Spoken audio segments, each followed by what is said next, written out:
Es solo cuestión de tiempo. Eso es lo que quiere Rusia. El mundo, y especialmente Ucrania, crean sobre la caída de Pokrovsk. La ciudad está rodeada, es la propaganda rusa. Los soldados de Ucrania deberían rendirse ahora o arderán junto con la ciudad que están tratando de defender. No se puede negar que la situación en Pokrovsk no se ve bien para Ucrania, pero la caída de la ciudad no es inevitable. Krovsk no caerá, ya que Ucrania ha desmentido la propaganda del Kremlin, que afirma que la ciudad vital de Donetsk está rodeada. Por supuesto, no lo sabrías si solo hubieras escuchado los informes sobre el avance de Rusia en Pokrovsk durante los últimos días. La propaganda es tan fuerte que varios medios de comunicación principales están informando que la caída de la ciudad es inminente. The Guardian es uno de esos medios. El 5 de noviembre, publicó que las fuerzas rusas refuerzan su control sobre Pokrovsk mientras continúan los combates en la ciudad. The Guardian señala que hay versiones contradictorias sobre lo que ocurre en Pokrovsk. Después hablaremos de la versión de Ucrania. Sin embargo, también sugiere que Rusia tiene ventaja, ya que sus fuerzas han intensificado mucho los ataques en semanas recientes. Inicialmente, dependían de pequeños grupos de asalto a pie antes de reunir gradualmente suficientes tropas para lanzar una ofensiva más amplia sobre la ciudad, afirmó el medio. Citando la iniciativa de código abierto del Estado Profundo ucraniano, afirmó que su monitoreo muestra que las fuerzas rusas avanzaron más en Pokrovsk y sus afueras. Los avances no se han completado. Las áreas siguen en gris en los mapas del Estado Profundo, indicando combates en curso. Aún así, la situación parece ser sombría para Ucrania.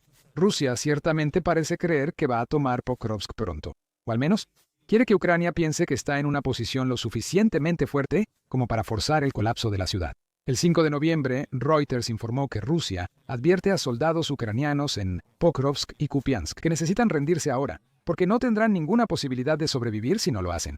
National Broadcasting Company informó la misma noticia, agregando que el Ministerio de Defensa de Rusia dice que las fuerzas ucranianas ya están atrapadas en ambas ciudades y no podrán hacer nada para detener el avance de las tropas rusas. Incluso algunos soldados ucranianos señalan que la situación es mala. Una de esos soldados es la sargento Liana Kononchuk, quien sirvió en una unidad militar ucraniana en Pokrovsk. Ella habló con National Broadcasting Company. La situación es difícil. Estamos tratando de controlarla, pero desafortunadamente solo ha estado empeorando últimamente. Kononchuk agrega que, lejos de llevar a cabo un asalto masivo, Rusia está usando una estrategia de infiltración. Hasta ahora, no existe una línea de defensa permanente como tal. El enemigo se infiltra al norte con 1, 2 o 3 unidades para erosionar la línea del frente, le dice a National Broadcasting Company. Se difunde que las fuerzas de Pokrovsk, Ucrania, están rodeadas. Rusia finalmente ha logrado llevar a cabo el cerco que ha estado intentando crear desde mayo. Las fuerzas de Vladimir Putin no lograron tomar Pokrovsk en verano como él había planeado. Con la ciudad rodeada, Pokrovsk caerá pronto. Suponiendo que Rusia esté diciendo la verdad, el colapso de Pokrovsk podría incluso ocurrir antes de Navidad. Pero ahí está el punto clave. Rusia podría no estar diciendo la verdad. El país afirma haber rodeado Pokrovsk desde hace semanas, pero muchas voces ucranianas lo niegan. Ucrania afirma que es propaganda rusa. Esas voces dicen que Pokrovsk ciertamente no es seguro, pero que la situación no es tan grave como afirma Rusia. El Kiev independiente contradijo pronto las afirmaciones rusas sobre el cerco. El 29 de octubre afirmó que los informes de comandantes ucranianos y fuentes abiertas indican que la afirmación de Putin sobre un cerco total aún está lejos de la realidad. Pero la situación es, sin duda, altamente dinámica y está deteriorándose para el lado defensor. El medio destacó que Rusia efectivamente logró plantar una de sus banderas en las afueras occidentales de Pokrovsk. Sin embargo, ese acto de plantar la bandera fue más un ejercicio de control de la información que una muestra de dominio sobre Ucrania. Rusia envió un pequeño grupo a plantar la bandera, tomar fotos y salir antes de que llegaran los drones ucranianos. Eso no es un cerco.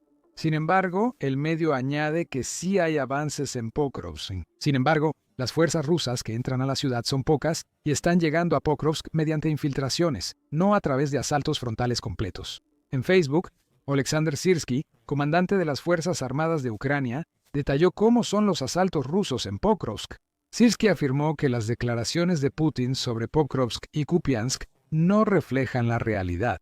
En Pokrovsk, la infantería enemiga evita enfrentamientos, se concentra en zonas urbanas y cambia de residencia, por lo que la tarea principal es detectarla y destruirla. Informes señalan que Rusia no combate en Pokrovsk, solo se oculta con sus tropas, dando a Putin pequeñas victorias propagandísticas mientras esperan ser atacados por Ucrania. ¿Y las dificultades que menciona Kononchuk sobre Ucrania?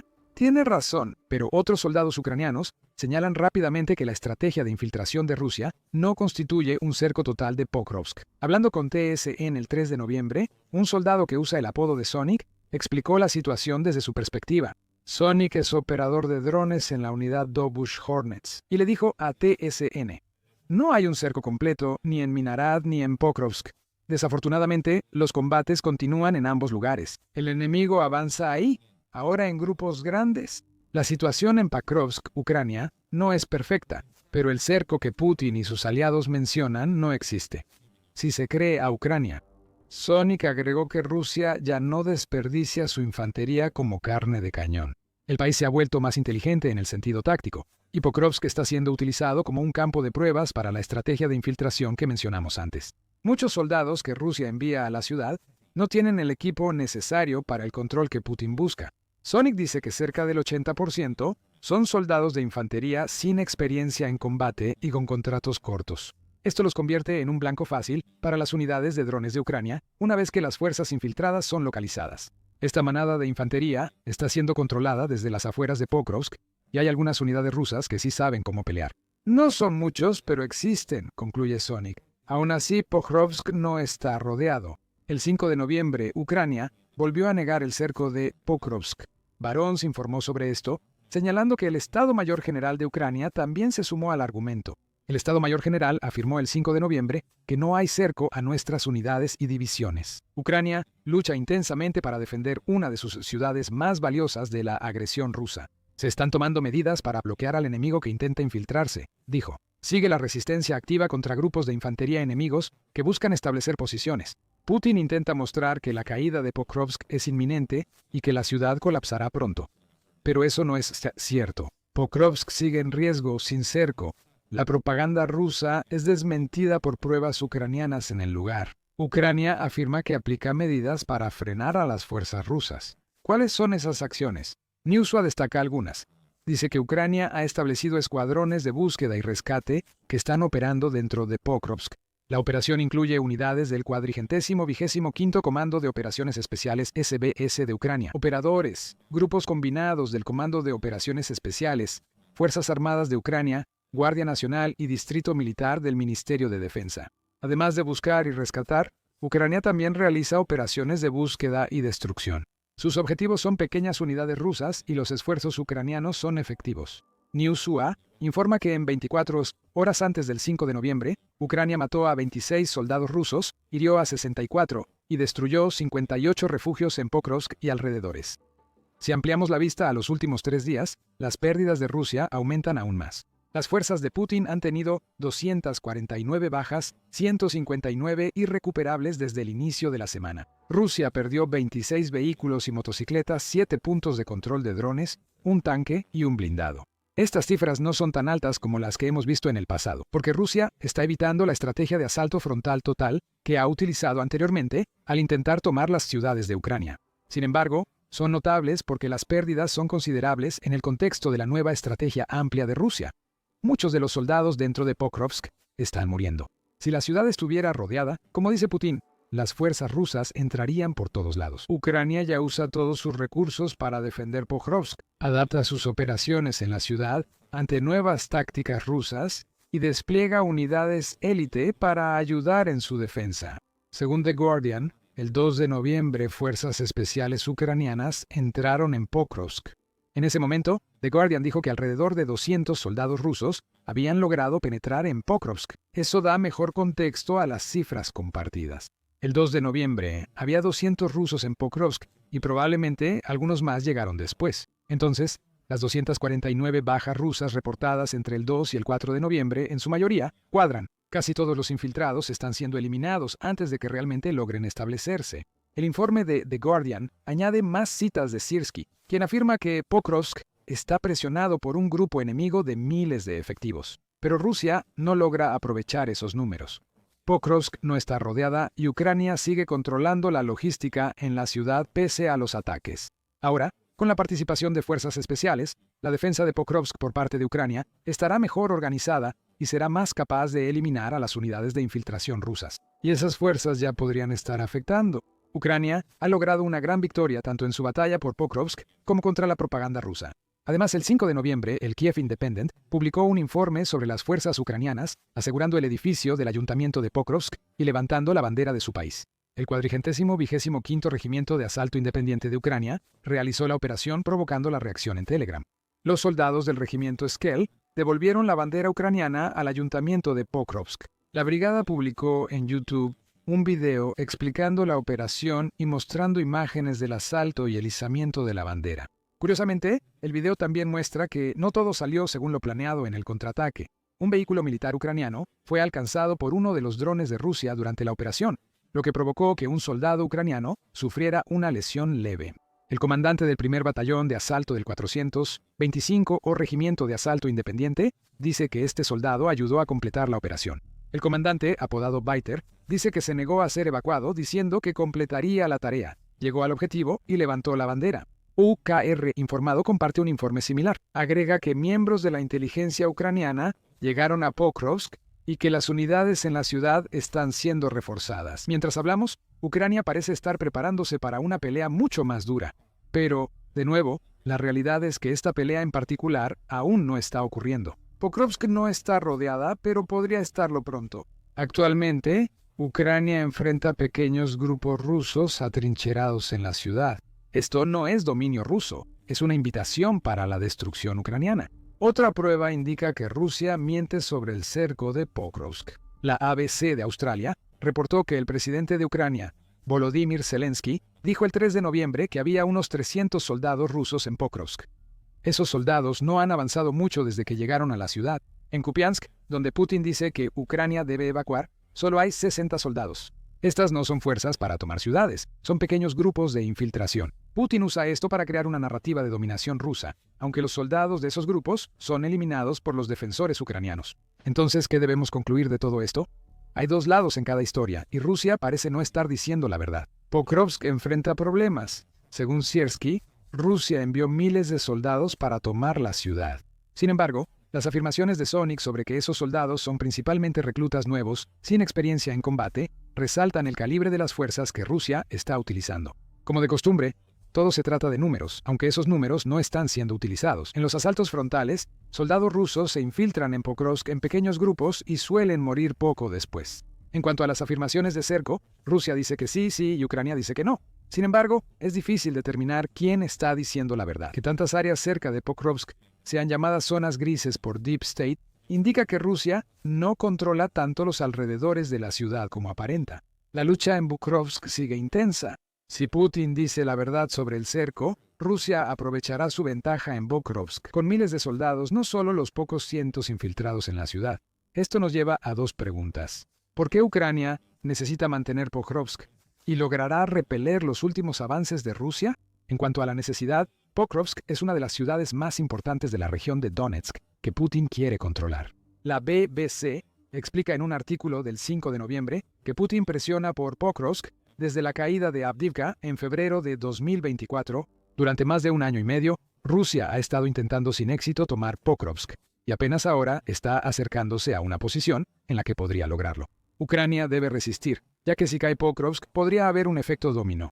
Si Pokrovsk cae, defender Mirnarad será casi imposible y las tropas rusas podrían concentrarse en la batalla para Konstantinivka al noreste y las demás ciudades del cinturón fortaleza. Druskivka, Prematorsk y Sloviansk, informa la BBC, Ucrania perdería un centro logístico clave que abastece a sus soldados en ese cinturón fortaleza. Perder Pokrovsk no implica el fin de la defensa ucraniana en Donetsk. Será un golpe duro, pero Ucrania tiene defensas en Donetsk para retirarse. Pokrovsk. La caída sería el resultado de casi 2 años de esfuerzo ruso con escasa ganancia territorial. Luego, Putin deberá enfrentar las demás ciudades fortaleza reforzadas por los defensores que se retiran de Pokrovsk. En resumen, podrían pasar años antes de que Rusia tome Donetsk, incluso si Ucrania pierde Pokrovsk. La BBC informa que el Instituto para el Estudio de la Guerra afirma que Rusia no puede envolver ni penetrar rápido el cinturón de fortalezas. Así que, la caída de Pokrovsk sería perjudicial para Ucrania, pero de ninguna manera significaría el fin de la guerra. Ni siquiera acabaría el conflicto en Donetsk, ya que Rusia habría perdido decenas de miles de soldados y miles de equipos para tomar la ciudad. Así que tenemos una idea de lo que pasaría si Pokrovsk cae, pero ¿caerá? La respuesta depende de a quién le preguntes. Deutsche Welle reporta que soldados ucranianos afirman que Rusia está bloqueando poco a poco las líneas logísticas que sostienen las defensas de Pokrovsk. Acceder a las posiciones es muy difícil. Solo hay una o dos rutas terrestres y una está bajo constante bombardeo, dijo un piloto ucraniano. France 24 señala que Ucrania tiene problemas para mantener Pokrovsk por no adaptarse completamente a las tácticas de infiltración. Los refuerzos y adaptaciones mencionados en el video permitirían a Ucrania contrarrestar el enfoque ruso de enviar pequeños escuadrones de infantería a Pokrovsk. Sin embargo, aún está por verse si el ajuste ucraniano será lo suficientemente rápido como para evitar la caída de la ciudad. Una cosa es segura: los drones por sí solos no pueden mantener Pokrovsk. El 5 de noviembre, Reuters entrevistó al comandante de drones Yus, quien afirmó que los soldados a pie decidirán el destino de Pokrovsk. Incluso con los drones desempeñando un papel tan importante en la defensa de la ciudad, es el pie del infante el que marca, por así decirlo, dónde mantenemos nuestra posición, no un dron en el cielo. Su mensaje parece ser claro: Ucrania necesita más soldados dentro de Pokrovsk. Nuevamente están llegando refuerzos. Sin embargo, algunos analistas creen que es prematuro hablar de la caída de Pokrovsk. Así lo afirma Sam Kiley, editor de Asuntos Mundiales de Independencia. Incluso si la ciudad cae, Ucrania tiene sorpresas desagradables para Rusia. El paisaje tras las líneas ucranianas fue preparado para una retirada combativa de fuerzas clave. Se han hecho miles de kilómetros de trincheras, barreras, trampas antitanque y alambre de púas. Campos minados ocultos tras búnkeres y una puntería precisa harán que la próxima fase rusa en el frente oriental de Ucrania sea otra sesión en la picadora de carne. Kiley escribe: por ahora, Pokrovsk no está rodeado. Si lo está en el futuro, parece que el plan de Ucrania será resistir. Una retirada rápida de una ciudad que, según David Axe, costó a Rusia más de 10.000 soldados, y los soldados sobrevivientes no disfrutarán la victoria mucho tiempo. Putin los obligará a avanzar, directo hacia las brutales defensas que Ucrania tiene preparadas para ellos detrás de la línea de Pokrovsk. Durante los últimos meses, Ucrania ha estado apuntando al petróleo y gas ruso, y ha estado funcionando. Refinerías rusas arden tras repetidos ataques con drones de Ucrania, que también ha atacado puertos e infraestructura petrolera rusa. Pero ahora Ucrania está lista para hacer más. No va a intentar arreglar algo que no está roto. Los ataques de Ucrania a las refinerías seguirán. Pero ahora Ucrania tiene una estrategia que deja a Rusia expuesta y con menos armamento. Y todo se reduce a una mercancía que es clave para el funcionamiento de cualquier país: la electricidad. El 5 de noviembre, Stefan Korczak, del Kiev Post, informó que Ucrania amplió sus ataques de largo alcance contra Rusia. Antes Ucrania atacaba refinerías y buques en el Mar Negro, ahora apunta a la red eléctrica de Rusia. Korczak afirma que su objetivo es causar apagones masivos en el oeste y sur de Rusia. Estos apagones dejarían a los rusos sin luz y podrían impedirles calentar sus hogares. Esto significa que Ucrania ahora emplea una táctica contra Rusia que Vladimir Putin ha usado para perjudicarla desde el inicio de la invasión. El primer paso de este gran apagón es sencillo: eliminar tantas subestaciones eléctricas y transformadores como sea posible que estén al alcance de los drones y misiles de Ucrania. Como señala Korczak, Ucrania bombardea al Kremlin para intentar colapsar la red eléctrica rusa y provocar apagones en la industria y ciudades. La infraestructura de petróleo y gas se ha usado para atacar subestaciones y transformadores eléctricos en el sur y oeste de Rusia. Pero, ¿por qué estos dos equipos en particular? La razón es que ambos desempeñan un papel fundamental para garantizar que la electricidad pueda transmitirse a través de Rusia. La Red Nacional del Reino Unido explica el papel de una subestación para mantener las luces encendidas en el país. Dice que las subestaciones eléctricas son responsables de convertir la electricidad en diferentes voltajes, lo cual es crucial para mantener la electricidad en movimiento por todo el país, para que pueda ser distribuida a las regiones y propiedades locales. Dentro, las subestaciones tienen equipos especializados llamados transformadores que se encargan del cambio de voltaje. En una red eléctrica suelen existir dos tipos de subestaciones. Las subestaciones de transmisión reciben la electricidad para la red de transmisión. Normalmente están ubicadas cerca de las principales fuentes de energía, y sirven como los puntos de conexión a través de los cuales los diferentes circuitos eléctricos que cruzan un país se conectan entre sí. El otro tipo de subestación distribuye la energía. Estas subestaciones bajan el voltaje de la electricidad para que sea útil antes de llegar a hogares, negocios y otros lugares que la necesiten. Sin ellas, la electricidad tendría un voltaje tan alto que cualquier aparato conectado podría dañarse. Si intentaste alimentar un dispositivo de bajo voltaje en un país con voltaje alto, ya viste el resultado: chasquidos, rupturas y quemaduras. Ya mencionamos la función de los transformadores. Estos dispositivos, ubicados en las subestaciones, son esenciales para el cambio de voltaje. Son como convertidores que hacen que la electricidad sea útil para el público. Los transformadores suelen aumentar el voltaje y reducir la corriente. La alta corriente es un problema porque provoca una mayor pérdida de calor cuando la electricidad pasa a través de un cable. Incluso en el nivel más básico, perder un transformador generaría un daño monetario, aunque pequeño en la guerra. Sin embargo, ambos dispositivos son clave en la infraestructura energética rusa. Sin ellos, varias regiones rusas quedan sin electricidad, lo que nos remite a la nueva estrategia de Ucrania. Ucrania descarta atacar instalaciones eléctricas rusas. Estas instalaciones suelen estar bien protegidas, por lo que es más probable que los drones de Ucrania sean derribados. Además, Rusia produce alrededor del 18% de su electricidad utilizando energía nuclear, y prevé un futuro en el que producirá mucho más que eso. Ucrania no puede justificar el riesgo de una catástrofe nuclear solo para causar apagones en Rusia. Ataca subestaciones y transformadores, enlaces clave en la red eléctrica rusa que llevan la electricidad donde se necesita. Ucrania ha atacado esta infraestructura con frecuencia y fuerza en las últimas semanas. El ataque más reciente de esos fue reportado por Militani el 5 de noviembre. Dice que los drones de Ucrania atacaron la subestación de alta tensión Vladimirskaya en la región de Vladimir durante la noche entre el 4 y el 5 de noviembre. También han surgido videos de la escena del ataque, lo que indica que Ucrania logró un impacto directo. Uno de los videos de Militani muestra un dron ucraniano impactando la subestación. Escuchamos el zumbido del dron en el fondo, seguido de una explosión detrás de una cerca que, presumiblemente, protege la subestación. Ucrania atacó esta subestación por una razón importante, según Militani. La subestación Vladimirskaya es una de las principales instalaciones energéticas de la región. Su capacidad instalada es de aproximadamente 4.010 megavoltamperios. La subestación es un centro clave, con numerosas líneas de transmisión de energía de 110 a 750 kV que se ramifican desde ella y abastecen a la red eléctrica regional. Su funcionamiento estable es clave para la confiabilidad y equilibrio del sistema eléctrico ruso, según el medio. Agrega que esta no es la primera vez que Ucrania ataca esta subestación en particular, ya que también la golpeó el 31 de octubre.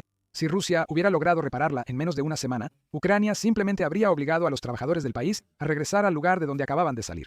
El Kiev Post proporciona algunos detalles más, señalando que parece haber muy pocas defensas aéreas rusas protegiendo la subestación vulnerable. Los drones ucranianos hallaron algo de fuego antiaéreo disperso pero leve. Eso fue todo. Mencionamos antes que Ucrania quizá no pueda atacar instalaciones eléctricas rusas.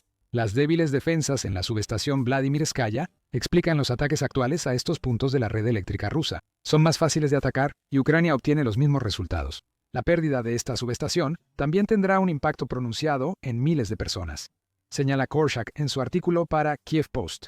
Él dice que la subestación transfiere electricidad de la planta hidroeléctrica del Volga de Rusia, su planta nuclear Kalinin y su planta Kostroma, que utiliza gas natural para generar electricidad. Varias plantas envían electricidad a una sola subestación.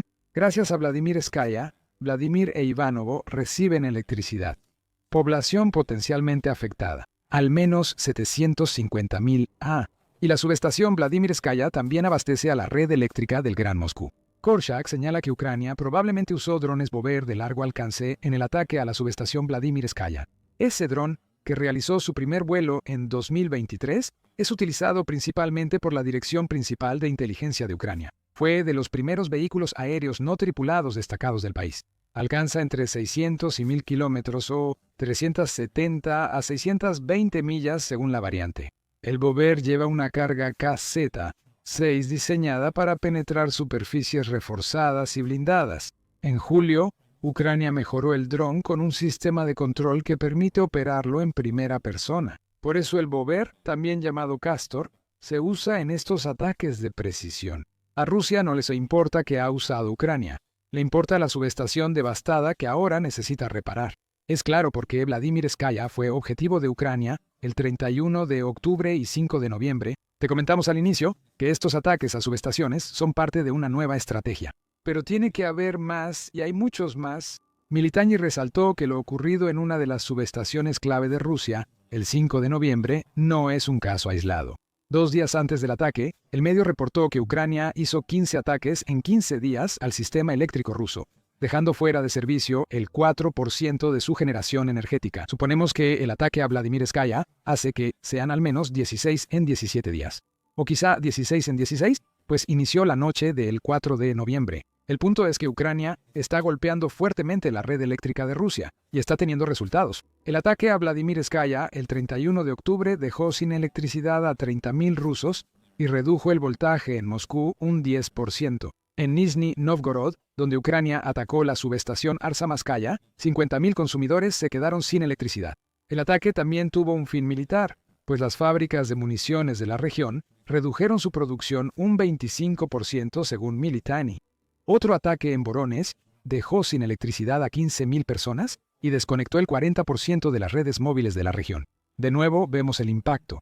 Decenas de miles de rusos pierden acceso a la electricidad cada día. Y todo es gracias a la nueva estrategia de Ucrania, como hemos insinuado con los comentarios sobre la red móvil. Los ataques de Ucrania no solo están causando apagones. En la región ocupada de Donbass, un ataque ucraniano contra una de sus propias subestaciones provocó una reducción del 50% en el suministro de agua, así como apagones regionales. Aeródromos locales en Rostov sufrieron cortes de energía que impidieron despegar aviones en otro ataque. Está claro que estos ataques a subestaciones y transformadores tienen tanto un propósito militar como uno de causar angustia a la población civil. Ucrania quiere llevar la realidad de la guerra al pueblo ruso con estos ataques, pero también los está utilizando para hacer que las fuerzas rusas en las líneas del frente y mucho más atrás sean menos efectivas. Korshak presenta una visión más amplia de los ataques a subestaciones en su artículo para el Kiev Post. Él afirma que el medio contó los ataques de Ucrania por casi un mes, no solo los últimos 15 días. Los resultados muestran que la estrategia de Ucrania ya está establecida. Desde el 13 de octubre, el Kiev Post contabiliza al menos 29 ataques ucranianos contra infraestructura eléctrica en Rusia o territorios ucranianos ocupados, con ataques que casi siempre parecen estar destinados a golpear las secciones inflamables de una estación transformadora para provocar un incendio, escribe Korshak. Y es aquí donde empezamos a ver la transformación, o quizás más precisamente, la evolución de la estrategia de drones de largo alcance de Ucrania. Como mencionamos al inicio del video, Ucrania pasó la mayor parte de agosto, septiembre y octubre atacando la capacidad de refinación de petróleo de Rusia.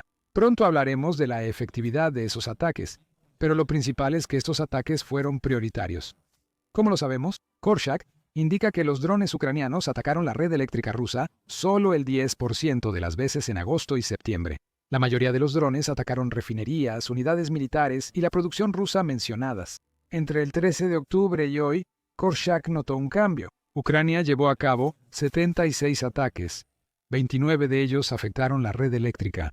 Eso significa que ahora más de un tercio de los drones de Ucrania están impactando subestaciones y transformadores. En comparación con solo el 10% hace unos meses, esto indica que Ucrania ha puesto la infraestructura eléctrica como prioridad, pero no significa que se rinda. De 76 ataques a la red eléctrica, 29 afectaron refinerías y otros objetivos en los que Ucrania se enfocaba antes de octubre. Aquí decimos que Ucrania parece haber establecido una base para sus ataques a refinerías. Ahora también ataca subestaciones rusas, lo que perjudicará a Rusia. Y ese dolor lo sentirán los ciudadanos del país, que ya están sufriendo los efectos de los ataques de Ucrania a la refinación de petróleo de Rusia. Según United 24 Media, Ucrania acaba de atacar 21 de las 38 refinerías de petróleo más grandes de Rusia entre enero y finales de octubre de 2025. Ha realizado 48% más ataques exitosos contra la refinación rusa que en todo 2024 y todavía quedan un par de meses para que pueda atacar más. Muchas de las refinerías que Ucrania está atacando están siendo golpeadas varias veces en rápida sucesión, lo cual es una estrategia intencional diseñada para dificultar mucho más que Rusia complete las reparaciones necesarias para que las refinerías vuelvan a funcionar. En línea, vemos ecos del ataque a la subestación Vladimirskaya. Ucrania la atacó 2 veces en una semana. Los ataques a las refinerías parecen haber sentado las bases para la evolución de la estrategia de largo alcance de Ucrania, volviendo al impacto de los ataques de Ucrania a las refinerías. United 24 Media informa que Rusia perdió casi el 40% de su capacidad de refinación para finales de octubre, por lo que produce menos combustible. Eso es lo que hacen las refinerías. Toman el petróleo crudo y lo convierten en productos utilizables como gasolina y diésel. La falta de suministro ha subido los precios del combustible en Rusia y reducido las ventas de combustible del país. Por ejemplo, las exportaciones a través del Mar Negro y el Mar de Azov cayeron un 232% en septiembre en comparación con el mes anterior.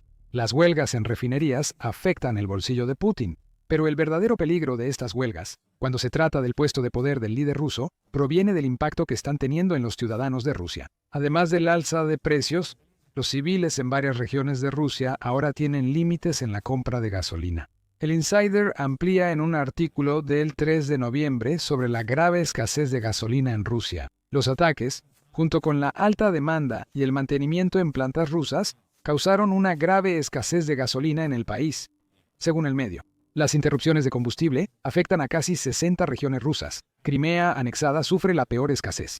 Autoridades impusieron límite de 20 litros por persona, causando compras de pánico, filas y robos de combustible. Los funcionarios locales han decidido congelar los precios durante 30 días. Estas escaseces no van a mejorar pronto. Los ataques a las refinerías en Ucrania causan aún más daño. El 4 de noviembre, el Moscow Times informó que Rusia podría tener pronto problemas en su mercado de combustible para aviones, gracias a los meses de desabasto de gasolina por ataques a refinerías en Ucrania. Rusia respondió a la escasez de gasolina flexibilizando los requisitos para productos petroleros, buscando estabilizar su mercado interno. Las restricciones permiten que las refinerías elaboren diésel de invierno mezclando queroseno con diésel de verano. Esa medida afecta el combustible para aviones, según el socio gerente del mayor proveedor privado de combustible de Rusia, Proleum. Maxim Dyachenko afirma que la decisión de Rusia traerá nuevos riesgos al sector de aviación y probablemente suban los precios del combustible para aviones. Rusia está creando más problemas con cada solución que intenta implementar, y todo es gracias a la estrategia a largo plazo de Ucrania. En Rusia, en los últimos meses, la gente enfrenta escasez de gasolina y aumento de precios. Pronto podrían notar un aumento en las tarifas aéreas. Si Dyachenko acierta, Ucrania ya causó varios problemas a Rusia con su estrategia sobre las refinerías. Y ahora, puedes agregar el aumento en el número de ataques a subestaciones a la mezcla. Con los apagones, estos ataques están causando apagones en toda Rusia. Muchas personas en el país podrían pronto enfrentar crisis de calefacción, iluminación y combustible. Es toda una presión que se va acumulando. Ucrania espera que esta presión recaiga sobre Putin como respuesta a que él inició la guerra. El giro extra en esta historia es que Ucrania también parece estar buscando una especie de venganza contra Rusia con sus ataques a subestaciones. Rusia ataca la infraestructura energética de Ucrania cada invierno desde el inicio de la guerra y lo repite en 2025. Korshak señala que desde octubre los ataques aéreos rusos se centran en subestaciones ucranianas. Kiev, Kharkov, Dnipro, Poltava y otras regiones ya lo han sufrido. Ucrania solo le está dando a Rusia una muestra de su propia medicina esta vez. El presidente Volodymyr Zelensky lo dejó muy claro en un videoblog el 6 de octubre.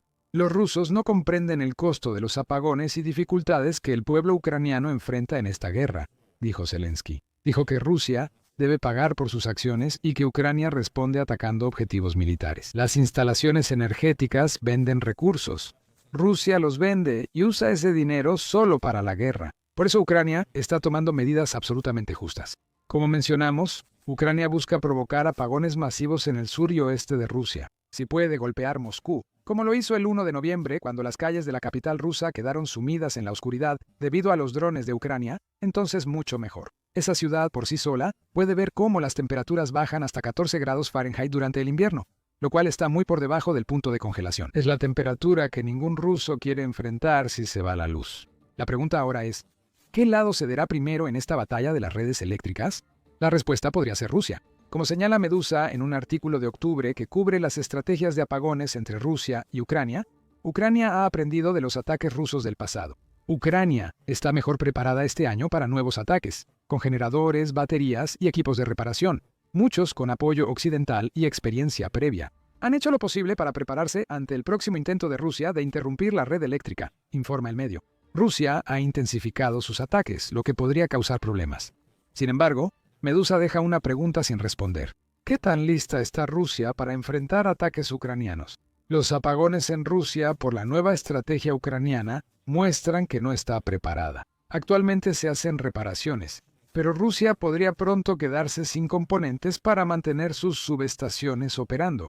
Si eso sucede, los apagones temporales se vuelven semipermanentes. No está claro si Rusia tiene respaldo suficiente para soportar la próxima tormenta. Mientras tanto, Ucrania también continuará con sus ataques a las refinerías y puede que termine enfocándose en otros objetivos en los próximos meses. Una cosa es segura, va a ser un invierno muy incómodo para Rusia. Mientras Rusia y su presidente, Vladimir Putin, intentan convencer al mundo de que Ucrania está a punto de caer, la realidad es muy diferente. El apoyo a Ucrania sigue siendo fuerte, con nuevas asociaciones de defensa entre Ucrania y sus aliados. No importa lo que haga o diga Rusia, Putin debe aceptar que su guerra fortaleció a Ucrania y dejó a Europa más preparada. Otro país encontró una forma de afectar a Rusia. Noruega ha entrado en la contienda y ha desatado un plan impactante para Ucrania que ha dejado a Putin atónito y tiene el potencial de afectar seriamente a Rusia. Ese plan es un nuevo paquete de ayuda financiera, aunque no como podrías esperar. El 4 de noviembre, RBC Ucrania informó que Noruega destinará $7.000 millones de su presupuesto a Ucrania y su defensa en 2026. Sin embargo, ese dinero no será en armas donadas como antes era común. En cambio, Noruega y Ucrania van a lanzar un programa conjunto de producción de defensa en territorio ucraniano, en el que Noruega financiará a su aliado. Así, Ucrania podrá fabricar las armas que necesita para defenderse de las fuerzas de Putin. Si ese tipo de acuerdo te suena algo familiar, es porque este es el modelo danés en acción. Creado en 2024 por Dinamarca y Ucrania, este modelo ha generado una forma sostenible para que los aliados de Ucrania ofrezcan apoyo sin tener que agotar sus propios ejércitos. Notas Defense and Security Equipment International, Reino Unido. Modelo sencillo. Noruega lo sigue fielmente. Un aliado de Ucrania financia a empresas ucranianas para producir armas cerca del frente. Al centrarse en Ucrania, se evitan retrasos de transporte y burocracia. Así, Ucrania recibe, fabrica y despliega rápidamente las armas que necesita. El modelo danés tiene más beneficios, según Defense and Security Equipment International. Además, reduce la carga de entrenamiento asociada con la compra de equipo extranjero, ya que los combatientes pueden usar tecnología con la que ya están familiarizados, señala el medio. Ucrania también obtiene financiamiento sostenible para mantener capacidades donde lo necesite. Noruega no solo donó a Ucrania, sino que también forma parte de un plan para convertirla en una fuerza militar capaz de derrotar a Rusia en los próximos años. Estas noticias las compartió el ministro de Defensa de Ucrania, Denis Shmyhal, en Telegram, donde explicó el plan de Ucrania y Noruega. Shmyhal visitó Noruega para reunirse con su homólogo Thor Sandvik y comentó mucho sobre el encuentro.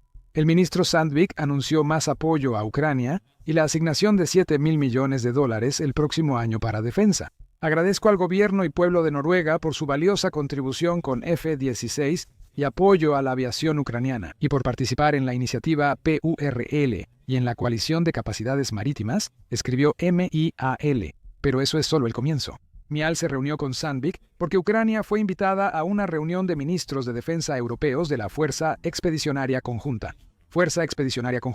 Con esa reunión concluida, Noticias de las Fuerzas escribió el 5 de noviembre que Ucrania ha fortalecido varios de sus lazos con las naciones de la Fuerza Expedicionaria Conjunta. Estas naciones brindan entrenamiento especializado a las fuerzas de Ucrania y trabajan con Ucrania en una serie de temas, que van desde la defensa hasta la solución de los problemas de infraestructura que casi 4 años de guerra con Rusia han causado dentro de Ucrania.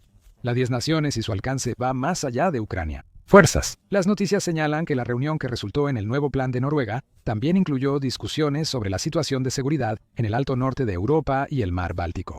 Esto es más importante de lo que parece para Ucrania. El hecho de que fuera invitada a esta reunión le muestra a Ucrania que el resto de Europa considera al país como mucho más que una nación que necesita ser salvada de las fuerzas saqueadoras de Putin. Ucrania es un verdadero aliado, y es uno que la Fuerza Expedicionaria Conjunta y el resto de Europa creen que será una pieza clave en la composición de la maquinaria militar colectiva de Europa, mucho después de que la guerra con Rusia haya terminado. La reunión de Ucrania con la Fuerza Expedicionaria Conjunta demuestra que Europa planea un futuro donde Ucrania mantenga su soberanía. Según el Kiev Post, Ucrania recibió el estatus de socio mejorado en la Fuerza Expedicionaria Conjunta, siendo el primer país fuera de la alianza en obtenerlo. Piénsalo así.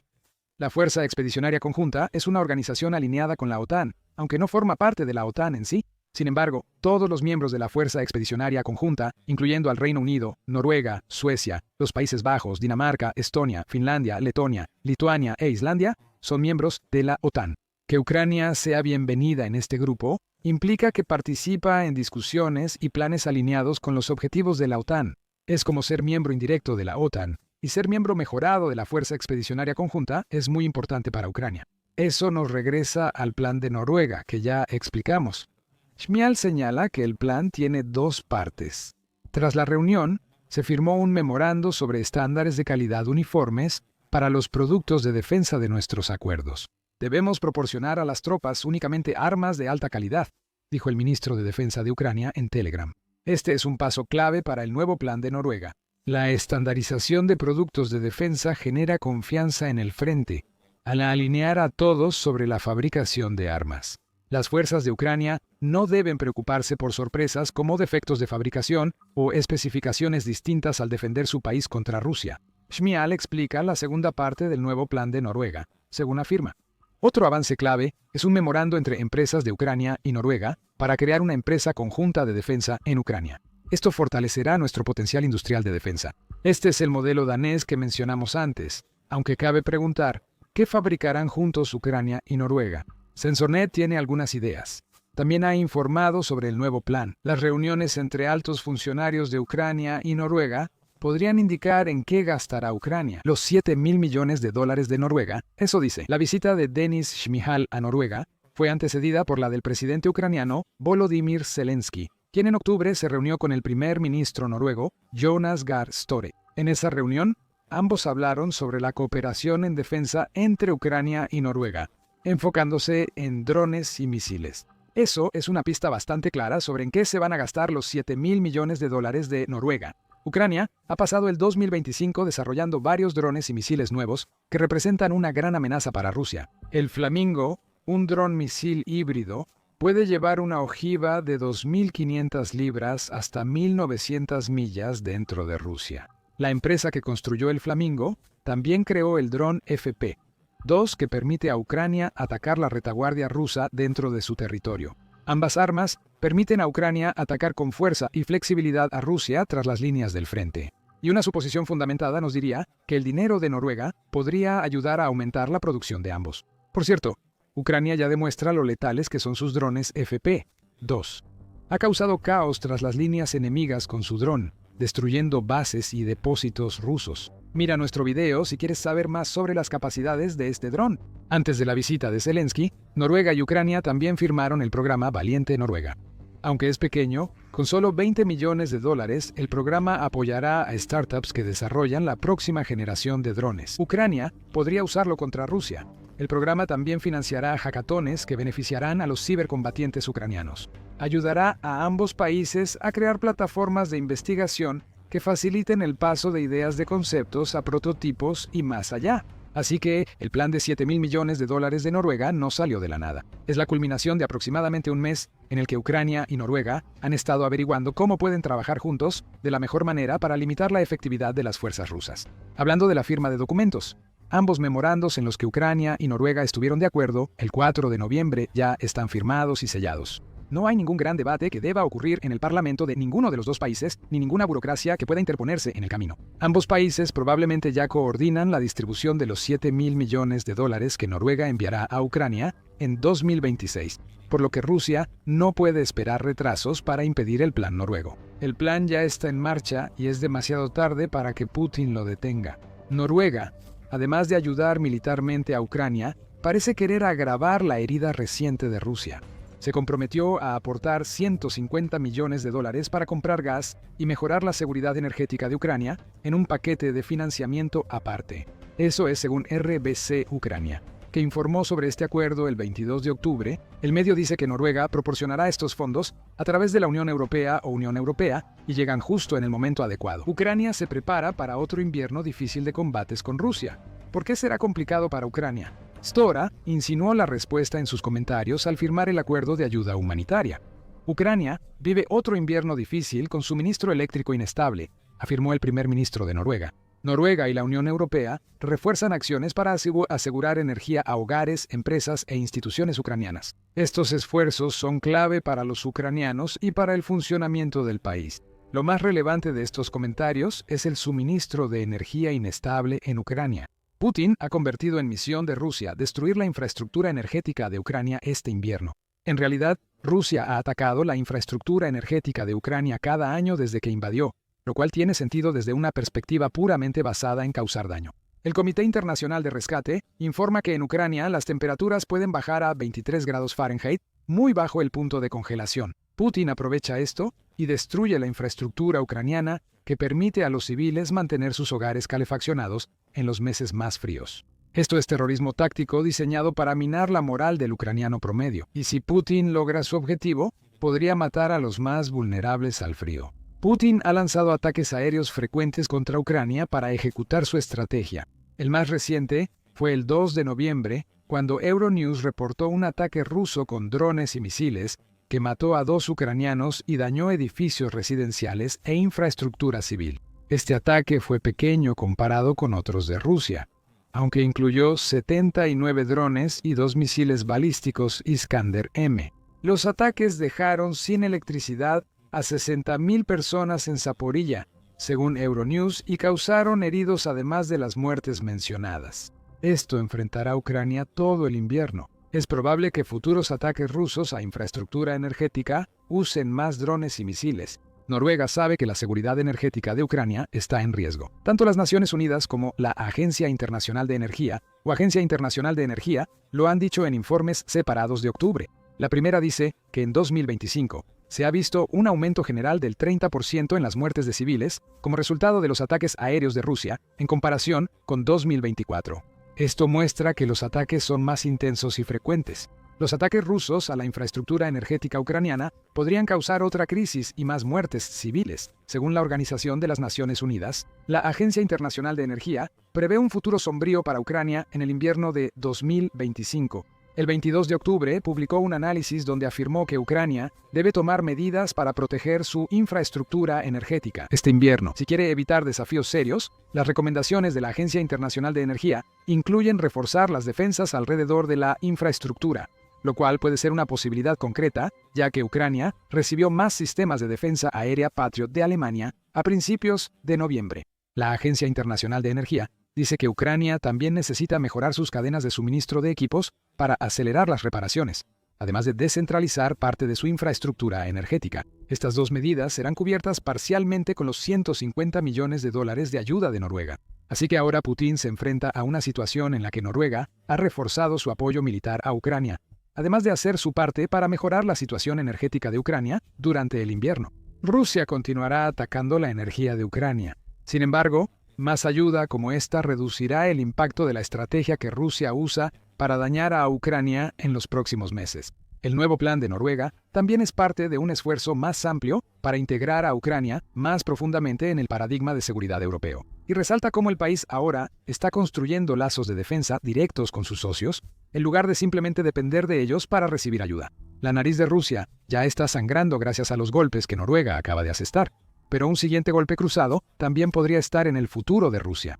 Además de lo que Noruega ha anunciado recientemente, aumentan los llamados para que el país use su gran fondo soberano y ayude a Ucrania con su difícil situación financiera. La economía de Ucrania está luchando después de casi 4 años de guerra con Rusia. Un funcionario central de la Unión Europea, según la Sala de Prensa Europea, advierte que Ucrania podría quedarse sin fondos para su defensa contra Rusia desde el primer trimestre de 2026. Hay propuestas para solucionar esto. La Unión Europea está considerando otorgar a Ucrania un préstamo respaldado por los $160.000 millones en activos rusos congelados que sus Estados miembros están reteniendo. Sin embargo, la idea está siendo retrasada por la burocracia y todavía está en debate. Ahí es donde Noruega podría entrar en juego. Euractiv informa que Noruega es un país sorprendentemente rico.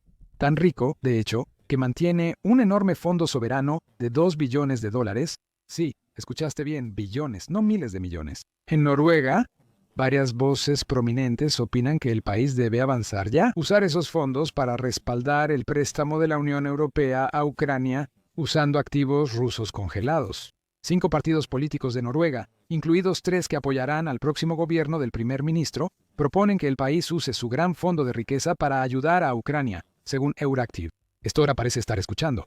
Según se informa, ha ordenado una revisión interna completa sobre cómo Noruega podría usar su fondo soberano de riqueza para apoyar a Ucrania y asegurar que la idea de préstamo de la Unión Europea despegue. Aún así, no hay ningún acuerdo establecido. Noruega cuenta con fondos suficientes para apoyar en la situación del préstamo de activos congelados. Parece haber gran apoyo para la idea en Noruega. Por ahora, Ucrania y Rusia solo pueden esperar. Si Noruega financia los préstamos de la Unión Europea, la situación de Ucrania mejora notablemente. Sus problemas financieros se resolverían pronto. Putin espera que la economía debilitada de Ucrania acabe con su resistencia, pero Noruega puede darle un golpe decisivo. Aquí, Ucrania estará esperando que ya se esté preparando para atacar. Debemos considerar qué implica para Rusia el apoyo confirmado y potencial de Noruega. Ya hemos hablado de la cooperación mejorada entre Ucrania y sus aliados. Para Putin, esa cooperación es lo opuesto a lo que desea en Europa. El plan de Putin al iniciar la guerra incluía dividir a las potencias europeas capaces de detenerlo. Como lo dijo Bloomberg en octubre de 2024 desde Bielorrusia en el norte, pasando por Ucrania y Moldavia hasta llegar al sur, Rusia está librando una batalla implacable para debilitar la influencia de Estados Unidos y Europa. Para el Kremlin, todo es un esfuerzo por restaurar el control en la periferia occidental de Rusia, creando un colchón con Occidente y dividiendo Europa. Que los países europeos se organicen y establezcan lazos de defensa con Ucrania no forma parte de un plan que se está desmoronando rápidamente para el presidente de Rusia. Quizás igual de preocupante para Putin es que Noruega le mostró que su intimidación no funciona con los noruegos. Putin ha usado el poder militar y económico de Rusia para ganar influencia. Pero todo lo que realmente ha logrado en Noruega es reforzar la idea de que necesita prepararse para una futura confrontación con Rusia, mientras ayuda de todas las formas posibles al único país que actualmente está frenando a Putin. Más allá de los nuevos acuerdos de ayuda que ya hemos mencionado, Noruega está restaurando y construyendo nuevos refugios antiaéreos en su propio territorio en preparación para una posible confrontación con Rusia. Según Político, en enero Noruega comenzó a construir refugios para nuevos complejos de apartamentos mayores a 1.000 metros cuadrados o 10.760 pies cuadrados. Estos refugios se sumarán a los que Noruega construyó en complejos de apartamentos hasta 1998. Lo que vemos aquí es que Noruega le está enviando un mensaje a Rusia de que está lista para llamar el farol de Putin cuando se trata de amenazas. Hace unos meses, Rusia amenazó de nuevo a Noruega. En agosto, el Moscow Times informó que Rusia amenazó con prohibir la entrada de barcos pesqueros noruegos a sus aguas en respuesta a las sanciones de la Unión Europea contra la pesca rusa. Quizás Putin piense que esta es una forma de que Rusia ejerza control sobre el mar Báltico. Más probable aún, esto fue un intento de Putin de decirle a un país con un fondo soberano de $2 billones que lo va a perjudicar financieramente si no hace lo que él quiere. La amenaza no funcionó. Noruega sigue apoyando las sanciones de la Unión Europea. En cambio, ha redoblado su apoyo a Ucrania al presentar un plan integral que podría hacer que Ucrania sea más peligrosa para Rusia que nunca antes. Si se atienden los llamados para liberar los $2 billones de Noruega, Putin podría notar que sus amenazas solo han despertado más. Un gigante económico dormido, Rusia está al borde del colapso total. Su economía se está desmoronando, sus industrias están fallando y su gente está cada vez más inquieta, desesperada e indignada por el estado deteriorado de su nación. Ahora, incluso los propios expertos de Rusia están dando la alarma, prediciendo las posibilidades muy reales de una guerra civil, un colapso político y un caos total en todo el país. Como un barco que se hunde por exceso de agua, nada detiene la inminente y miserable desaparición de esta orgullosa nación. Quienes han seguido la situación en Rusia recientemente ya conocen los muchos problemas que enfrenta el país actualmente. Estos problemas son discutidos frecuentemente por periodistas, medios occidentales y analistas militares. Sin embargo, en Rusia, el tono tiende a ser muy diferente. En ese lugar, periódicos, canales de televisión y funcionarios suelen recibir órdenes o presión para seguir la línea del Kremlin y repetir la propaganda de Putin. Niegan los hechos y distorsionan la narrativa como sea posible, para mostrar a Rusia de la mejor manera posible en todo momento. Esto se ha visto repetidamente durante la guerra. Cuando Rusia sufre una derrota militar o una pérdida vergonzosa, se minimiza. Cuando vuelve a tener una pequeña victoria en el terreno, se exagera. Una y otra vez, los funcionarios y los medios de comunicación rusos manipulan la historia para adaptarla a sus propios fines, controlando la opinión pública a través de mentiras y falsedades. Nunca admiten que las cosas van mal o que su líder Vladimir Putin pudo cometer un error. Sin embargo, eso está comenzando a cambiar. A principios de este año, funcionarios rusos en posiciones de poder y autoridad comenzaron a reconocer abiertamente los grandes problemas que enfrenta su nación. Por ejemplo, Elvira Nebulina, la gobernadora del Banco Central de Rusia, anunció en el Foro Económico Internacional de San Petersburgo, en junio, que la economía rusa se estaba quedando sin recursos. Más o menos al mismo tiempo, en el mismo evento, el ministro de Economía del país, Maxim Reshetnikov, admitió que Rusia estaba al borde de una transición hacia la recesión. Incluso el primer ministro ruso, Mikhail Mishustin, reconoció en agosto la difícil situación financiera del país, indicando que la mayoría de los gobernadores han tenido problemas para financiar sus presupuestos para 2025, mientras disminuyen las ganancias empresariales y exportaciones clave y la economía lucha por mantenerse. Ahora, otro experto ruso está yendo mucho más lejos, revelando toda la magnitud y fealdad de las numerosas crisis que enfrenta su país hoy en día, y pide una acción inmediata para prevenir problemas aún más graves, como una guerra civil y la deshumanización de la sociedad rusa. El experto en cuestión es Alexander Karichev, jefe de la Dirección Presidencial para el Monitoreo y Análisis de Procesos Sociales. Karachev escribió recientemente un artículo para la revista rusa Estado, publicada por la Academia Presidencial Rusa de Economía Nacional y Administración Pública, y el proyecto ácido desoxirribonucleico de Rusia. En ese artículo, Karachev expuso al menos 5 grandes desafíos que enfrenta la nación actualmente. Y aunque parte de su razonamiento y sus respuestas a estos problemas son cuestionables, por decirlo menos, aún logra hacer algunos puntos relevantes. Aquí hay un vistazo más de cerca a los 5 desafíos que destaca. Primero, la disminución de la población. Actualmente, Rusia ocupa el 9º lugar como la nación más poblada del mundo, con un gran total de casi 144 millones de personas. Sin embargo, Karachev teme que el país pueda descender en la clasificación en el futuro. Su razonamiento al respecto está en línea con lo que uno podría esperar de un funcionario del Kremlin. Afirma que la despoblación es un problema global provocado por el experimento globalista, y lo compara con un virus que afecta el pensamiento por una construcción mal concebida. Cita a las mujeres en China como ejemplo, afirmando que las mujeres en las grandes ciudades no quieren formar familias, viven satisfaciendo sus necesidades y buscando una carrera. A los 30 años tienen un hijo por donador o banco de esperma. Las familias monoparentales ya son la norma. Tienen un hijo y dicen que eso es suficiente. Y el esposo es una carga adicional, porque hay que lavar sus calcetines y cocinar. Luego, él pasa a culpar a las personas que quieren vivir sin hijos o que forman parte de la comunidad lesbianas, gays, bisexuales, transgénero y queer, por causar la destrucción de nuestro pueblo. Antes de argumentar que Rusia debería responder a estas amenazas percibidas, promoviendo los valores familiares tradicionales y haciendo que sea más atractivo tener familias numerosas. Incluso cree que deberían empezar a hacerse películas que muestren familias con no solo 1 o 2 hijos, sino 3 o más, para animar a los rusos a procrear.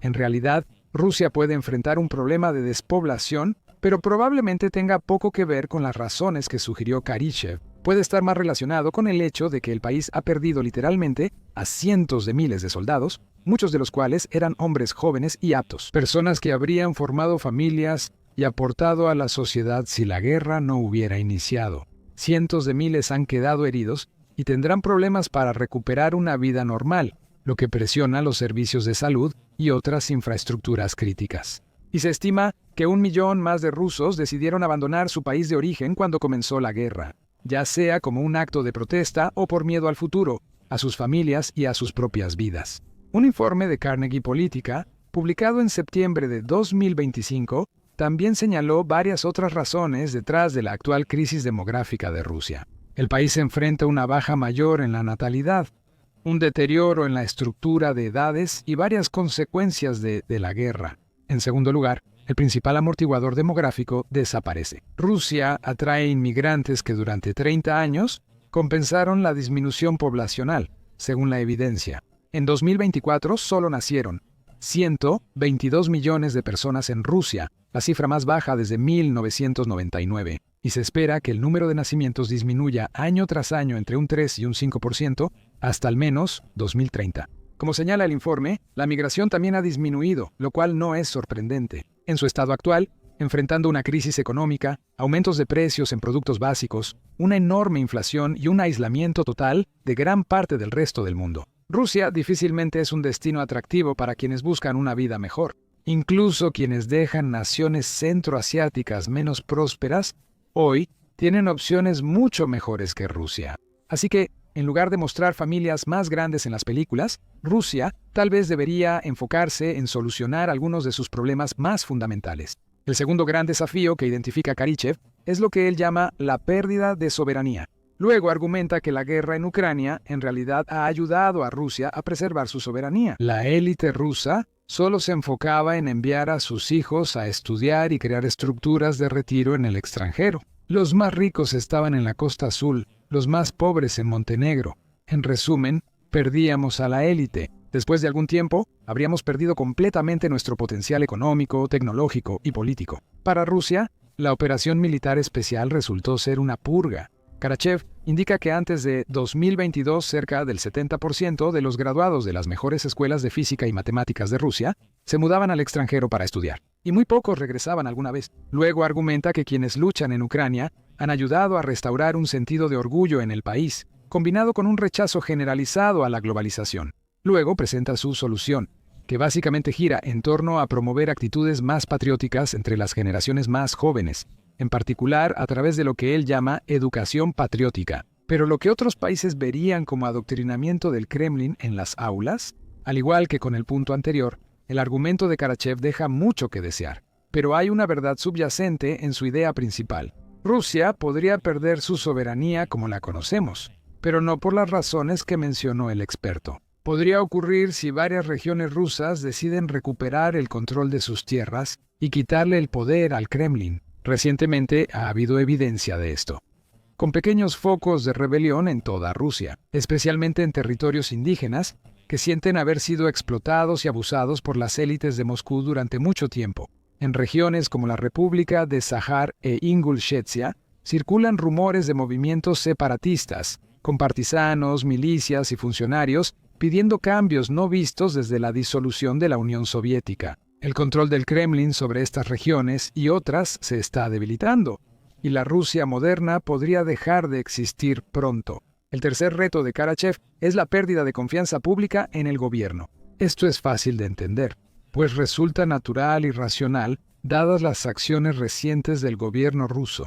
Antes de la invasión a Ucrania, muchos rusos podían tener sus propias reservas personales sobre su presidente y el resto de sus compañeros del Kremlin. Muchos creían que él era el indicado para guiar al país pese a sus defectos. Supervisó la nación desde el cambio de milenio y la gente vio mejoras en sus vidas durante su liderazgo. Sin embargo, desde la guerra, las actitudes ciertamente han comenzado a cambiar. Muchos rusos temen hablar en contra del Kremlin o criticar abiertamente a Putin por miedo a represalias, debido a la postura estricta del gobierno ante protestas o disidencias. Pero todas las señales indican que gran parte de la población ya no confía ni cree en Putin, y muchos desearían en secreto verlo fuera del poder. Esto se evidenció por las miles de personas que hicieron fila todo el día para asistir al funeral del opositor de Putin, Alexei Navalny, como los muchos rusos que han desafiado al Kremlin marchando, mostrando pancartas y expresando su rechazo al liderazgo y actitud belicista del país. En todas partes, desde San Petersburgo en el oeste hasta Vladivostok en el lejano oriente. Estas protestas solo se han vuelto más intensas en tiempos recientes, ya que la gente está cada vez más harta y cansada de una guerra que muchos de ellos nunca quisieron desde el principio, y que tantos están desesperados por ver que termine. Mucho de su enojo es hacia Putin y las élites que permiten que siga el derramamiento de sangre. Una encuesta reciente del Centro Levadas al Pueblo Ruso recopiló más evidencia de esto, con 2/3, o el 66% de los rusos, afirmando sin lugar a dudas que es momento de negociaciones pacíficas y un alto al fuego, mientras que solo el 27% de los encuestados consideró que los combates deberían continuar. Cada vez más rusos también dicen que sus vidas y las de sus seres queridos están siendo afectadas por el conflicto. Algunos han sufrido la pérdida de amigos o familiares, otros enfrentan rupturas en las relaciones familiares, y otros más lidian con pérdidas financieras y personales asociadas con la guerra. Ante el creciente enojo, disidencia y frustración, Putin se muestra cada vez más débil, aislado y poco popular. Ya no cuenta con los enormes niveles de apoyo que alguna vez tuvo de los millones de personas en su vasta nación, y aunque sigue siendo una de las personas más poderosas del mundo, capaz de manipular elecciones y modificar la constitución a su antojo. Quizá ya no logre salirse con la suya usando sus trucos de siempre. Para mantenerse en el poder, cualquier líder, incluso un dictador, tiene que ganarse el respeto de su pueblo, Y sin duda Putin está perdiendo eso. Para resolver el problema de la pérdida de confianza en el gobierno y las instituciones estatales, Karachev sugirió un sistema meritocrático en el que los puestos de liderazgo deberían asignarse a quienes sean más capaces y estén mejor calificados para ocuparlos. Es una idea que sin duda funcionaría bien en muchos otros países.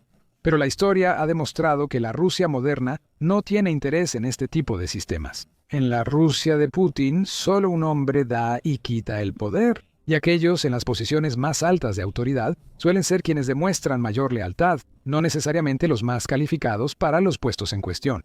La cuarta gran crisis que enfrenta Rusia, según Karachev, es la deshumanización y el transhumanismo del pueblo ruso. Argumenta que muchos rusos siguen lo que el Kremlin consideraría capitalista, estilos de vida occidentales obsesionados con la tecnología e Internet, refugiándose en lo virtual por comodidad. En lugar de contribuir de manera más significativa y activa a la sociedad, él teme que demasiadas personas se estén convirtiendo en sujetos del consumo y la escritura. Necesitamos patriotas, no personas perezosas, sino gente activa, lista para asumir la responsabilidad de sí mismos, de sus familias y de su país. Para resolver este problema, Karachev vuelve a hablar sobre la importancia de educar a las generaciones más jóvenes y a la gente del futuro acerca de los valores y la ética tradicionales. Él sugiere que Rusia haga de su misión inculcar lo que considera elementos vitales en las próximas generaciones, como el patriotismo, el trabajo en equipo, los valores familiares y las normas morales tradicionales. Solidaridad y contribución a través del trabajo creativo y el servicio. De nuevo, este problema es posiblemente otro creado por la propia Rusia. La tecnología ha conectado al mundo y a las personas como nunca antes. Las nuevas generaciones de rusos pueden tener valores y opiniones muy distintos a los de antes. Lo mismo se puede decir de muchos otros países en todo el mundo. Mientras unos aceptan el cambio y guían a nuevas generaciones, también aprenden de ellas. La respuesta de Rusia parece girar en torno a intentar entrenar a una especie de generación de robots para que se comporten exactamente como espera el Kremlin. Sin embargo, al intentar controlar y manipular a su gente, sobre todo a los jóvenes, el país provoca que se rebelen o incluso que decidan irse. Huir como muchos antes y empezar en otro lugar contribuye a problemas como la despoblación. La quinta crisis de Karachev es, sin duda, la más preocupante. Él predice que, debido a las crecientes divisiones y conflictos en la sociedad rusa por cuestiones sociales, económicas, culturales y políticas, el país podría enfrentar una guerra civil a gran escala en algún momento del futuro. El simple hecho de que un funcionario ruso pueda sugerir algo así tan abiertamente demuestra lo grave que se ha vuelto la situación. Hace apenas unos años, habría sido impensable que un destacado sociólogo ruso como Karachev hablara de una guerra civil en el país. Ahora, es una afirmación que apenas sorprende a nadie, porque es completamente y absolutamente cierta. Las divisiones se extienden en Rusia y las tensiones aumentan. Ya se ha mencionado aquí sobre conversaciones de movimientos separatistas y rumores de rebelión en ciertas regiones, junto con protestas furiosas, marchas y manifestaciones incluso en las ciudades rusas más grandes y ricas. La gente está más enojada de lo que ha estado en décadas, con grupos partisanos y milicias ya actuando contra el régimen ruso. Podría no hacer falta mucho para desatar un conflicto mayor. El Centro de Eurasia del Consejo Atlántico mencionó la guerra civil como uno de los 5 escenarios más probables para Rusia en los próximos años. De hecho, es una guerra civil, un escenario que cada vez es más fácil de imaginar, especialmente mientras los fracasos gemelos de Ucrania y la economía continúan avanzando. Quizás en Chechenia, un Ramzan Kadyrov cada vez más enfermo muere en el cargo y las luchas internas por un sucesor se convierten en una tercera guerra chechena. Quizás en Tartaristán, los comités de veteranos y los estudiantes locales se reúnen para protestar tanto por el reclutamiento de infantería tártara por parte de Moscú como por el sofocamiento de la identidad tártara. El Kremlin, en un error estratégico, dispara contra manifestantes y genera un movimiento anticolonial mayor en Tartaristán. O en Sahar, hombres saharianos desempleados toman el control de la infraestructura hidrocarburífera rusa, exigen la devolución de fondos a su nación colonizada y reclaman la soberanía prometida a inicios de los 90. Cualquiera de estos incidentes, o docenas de otros, podría ser la chispa que prenda fuego a la creciente montaña de leña de Rusia. Esto podría causar el derrocamiento de Putin, el fin de la guerra con Ucrania y una transformación total de la Federación Rusa.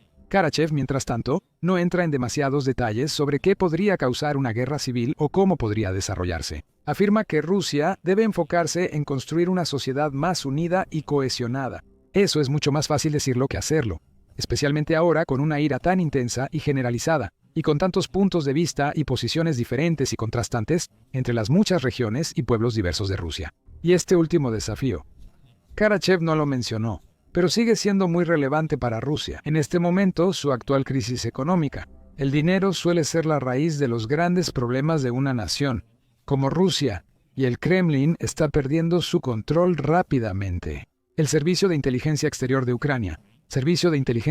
Ucrania, reveló recientemente la gravedad de la situación en un informe del 5 de noviembre. Según su evaluación, cerca del 40% de todas las empresas rusas están enfrentando retrasos en los pagos, lo cual es un gran aumento respecto a la cifra del 25% de esta misma época el año pasado. La demanda de bienes y servicios cayó para el 34% de las empresas y el 32% enfrenta escasez de liquidez.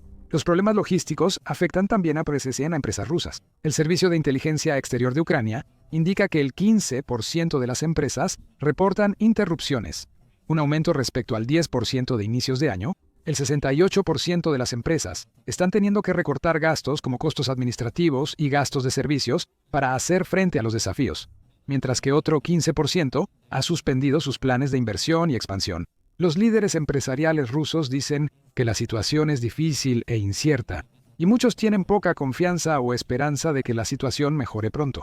El peso de todos estos problemas juntos claramente está resultando ser demasiado grande para que Rusia lo soporte. Su gobierno parece desorientado. Su economía solo va a empeorar y su gente está pagando el precio por decisiones que están fuera de su control. Día tras día, el colapso del país ya no es inminente, ya ha comenzado. La pregunta es, ¿cuánto más caerá Rusia antes de que algo grande cambie el rumbo? Esto podría significar una guerra civil, el fin del conflicto en Ucrania o el derrocamiento del gobierno de Putin.